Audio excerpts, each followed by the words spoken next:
దేవునికి స్తోత్రం. సమయం ఇచ్చిన పాస్టర్ గారికి వందనాలు.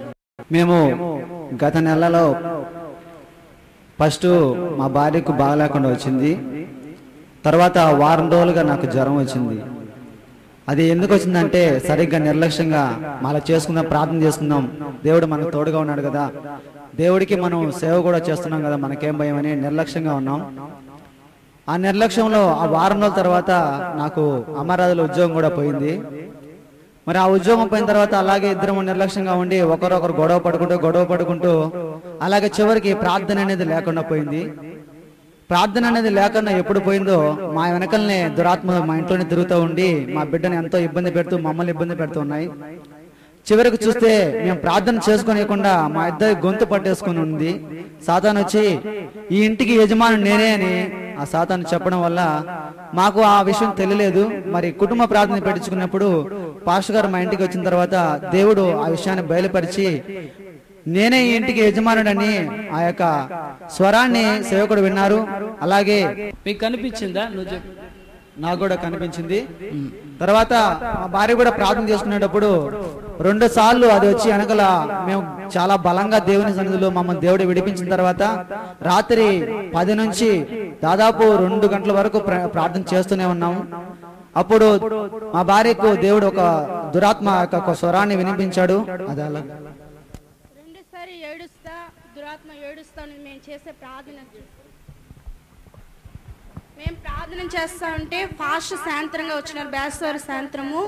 ఆ రోజు అయితే 2 సార్లు మేము వెళ్ళిపోయిన తర్వాత ఫాస్ట్ వాళ్ళు వెళ్ళిపోయిన తర్వాత నీ బిడ్డ మీద చాలా దాడి చేస్తుందమ్మా, నువ్వు జాగ్రత్త కలిగి మీరు ప్రార్థన చేసుకొని చెప్పిన వెంటనే ఫాస్ట్ వాళ్ళు వెళ్ళిపోయిన తర్వాత మేము ఇద్దరు భార్య భర్తలు కలిగి ఐక్యం కలిగి మేము ప్రార్థన చేస్తాము.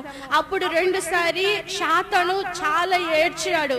ఒక్కసారి చూసినాను, 2సారి కూడా చాలా ఏడ్చినాడు. అలాగే భార్య భర్తలు మేము నైట్ ప్రార్థన చేసుకున్నప్పుడు 10:30 నుంచి 12:30 దాకా అప్పుడు దురాత్మ ఒక వీధిలో మనుషులు ఎలా మాట్లాడుకుంటారో అలా మాట్లాడుకుంటా ఉన్నింది. దేవుడు మళ్ళీ మమ్మల్ని నూతనమైన ఆశీర్వాదంతో నింపి మళ్ళీ నిన్నంతా ఉపవాసం ఉన్నాము. దేవుడు కొత్త బలాన్ని ఇచ్చి ఈరోజు మమ్మల్ని కాపాడినందుకు దేవుడికి కృతజ్ఞతలు. మా జీవిత కాలం అంతా దేవునికి మేము నమ్మకమైన సాక్షులుగా ఉంటామని దేవుని సన్నిధిలో ఒప్పుకుంటున్నాం. ఒక్క నిమిషం, ఒక సాక్షి నేను మళ్ళీ చెప్పాలని నేను ఆశపడుతున్నాను. సరిగా ప్రార్థనలోనే అస్సలు ఉండేది లేదు, కలుసుకునేది కూడా లేదు. మా అత్తగారి ఊరికి వెళ్ళి అక్కడే ప్రేయర్ చేయకుండా ఇట్ట మేము తిరుగుతూ ఉన్నాము. అసలు ప్రార్థన చేయాలనుకున్నా కానీ ప్రార్థన ఒక తలంపులు మాత్రం అసలు మాకు వచ్చేది లేదు. బైబిల్ ఎత్తుకుంటే మాత్రం ఆవలింపు వచ్చేది, దాన్ని చదవకుండా ఉండేది. అట్ట ఉండకుండా మేము అట్టే ఉన్నాము, నిర్లక్ష్యం చేస్తున్నాం దేవుడి పట్ల. కానీ దురాత్మ వచ్చి మా కుటుంబంలో నన్ను నా భర్తని తన గొంతు పట్టుకొని ఉండింది.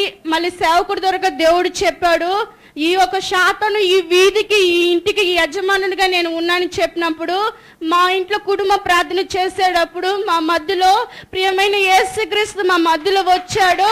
అప్పుడు దేవుడు చెప్పాడు, ఈ రోజు నా బిడ్డలు నేను విడిపిస్తున్నాను, ఆ శాతానికి ఈ రోజు నుంచి వీళ్ళు తరిమి కొడుతున్నాను చెప్పినప్పుడు ఆ సమయంలో దేవుడు నూతనమైన బలము నూతనమైన శక్తిని మాకు ఇచ్చి మరలా కొత్త జీవము మాకు ఇచ్చాడు.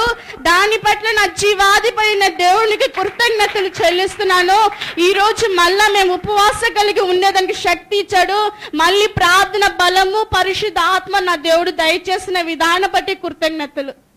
చూడండి దేవుని బిడ్డలు, ఈరోజు మనం చూసుకున్నట్లయితే చాలా భయంకరమైన పరిస్థితుల్లో మనం ఉంటాం. మన చర్చిలో బాగా ప్రార్థన చేసేది, అన్ని ప్రార్థనలు కలుసుకునేది వీళ్ళల్లోనే ఒక నిర్లక్ష్యం సాతాను అనేవాడు ఇచ్చి అది ఎంత దూరానికి వెళ్ళిపోయిందంటే ఆఖరికి వాళ్ళ గొంతు పట్టుకునేసాడు. వాళ్ళ ఇంట్లో వెళ్ళి, నేను మామూలుగా ఏ ఇంట్లో అలా కాలేదు, వాళ్ళ ఇంట్లో నిలబడుకొని కూర్చొని నేను వాక్యం చెప్తా ఉన్నాను. సడన్ గా వీళ్ళిద్దరు మధ్యలో ఆ దురాత్మ వచ్చి నిలబడేది. అది వచ్చి ఏం చెప్పిందంటే, నేను ఈ వీధికే అధిపతి, ఈ ఇల్లు మాత్రమేమి వదిలిపెడతాను అనుకున్నారా అనేది. ఎంత బలంగా ఉందంటే కిరీటం అంతా పెట్టుకొని ఆ దురాత్మ. దేవుని బిడ్డలారా, మరణ దూతలు కట్లు తెంచుకొని ఈ లోకంలో తిరుగుతూ ఉండే. దేవుని మనిషి వాళ్ళ ఇంటికి వచ్చి ప్రార్థన చేసే వరకు వాళ్ళ ఇంట్లో ఏముందో బిడ్డలకు తెలియదు. అన్యాయం జరిగిపోయి ఉంటది. హల్లెలూయా. దేవుని మనిషిగా, ప్రార్థన చేసే వ్యక్తిగా, సంఘ కాపరిగా మేము వచ్చి ఆ ఇంట్లో నిలబడినప్పుడు దుష్టుడు నేను ఒకే మాట అన్నాను, ఎవడ్రా నువ్వు, ఎక్కడనో బయటికి రారా అంటే వాడొచ్చి నిలబడ్డాడు. హల్లెలూయా. ఈ రోజు ఆ శాతాన్ని వీళ్ళ కాళ్ళ కింద తొక్కేంత శక్తిని మన యేసు ప్రభు ఇచ్చాడు. హల్లెలూయా, హల్లెలూయా. మన దేవుడు ఎంత మంచివాడు కదా. గట్టిగా ఒకసారి స్తోత్రం చేద్దాం, చెప్పట్లేదు.